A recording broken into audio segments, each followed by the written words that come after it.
Hello friends, ಇವತ್ತು ನಾನು ಯಾವುದೇ ರೀತಿ ಫುಡ್ ರೆಸಿಪಿಯನ್ನು ಶೇರ್ ಮಾಡ್ತಾ ಇಲ್ಲ. ಈ ವ್ಲಾಗ್ ಸ್ವಲ್ಪ ಡಿಫ್ರೆಂಟ್ ಆಗಿದೆ. ನಾವಿವಾಗ ಸಂದೀಪ್ ಅವರ ಆಫೀಸನ್ನು ನೋಡೋಕ್ಕೆ ಅಂತ ಕೇಂಬ್ರಿಡ್ಜ್ಗೆ ಹೋಗ್ತಾ ಇದ್ದೀವಿ. ತುಂಬ ದಿನಗಳಿಂದ ನಾನು ಮತ್ತೆ ನೇಹಾ ಕೇಳ್ತಾನೆ ಇದ್ವಿ, ಒಂದು ದಿವಸ ಕರ್ಕೊಂಡೋಗಿ ನೋಡಬೇಕು ಆಫೀಸನ್ನು ಅಂತ.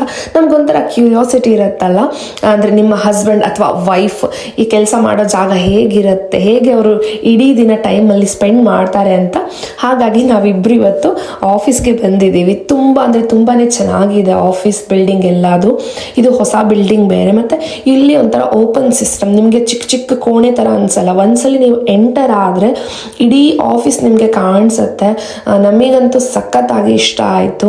ಹಾಗೆ ಅಲ್ಲಿ ಸಖತ್ ಫನ್ ಮಾಡಿದ್ವಿ, ಗೇಮ್ಸ್ ಎಲ್ಲ ಆಡಿದ್ವಿ, ಆಮೇಲೆ ತುಂಬ ಹೊತ್ತು ವಾಕ್ ಮಾಡಿದ್ವಿ. ನಮ್ಮ ಮಕ್ಕಳಂತೂ ಎಸ್ಪೆಷಲಿ ಚಿಕ್ಕ ಮಗಳಿಗಂತೂ ಅವಳು ಜಸ್ಟ್ ಇವಾಗ ವಾಕ್ ಮಾಡೋಕ್ಕೆ ಸ್ಟಾರ್ಟ್ ಮಾಡಿದಾಳಲ್ಲ, ಈ ಥರ ಓಡ್ತಾನೆ ಇದ್ಲು, ನಮ್ಗೆ ಹಿಡಿಯೋದೇ ಕಷ್ಟ ಆಗಿತ್ತು. ಹೋಗಿ ನಿಮ್ಗೆಲ್ಲರಿಗೂ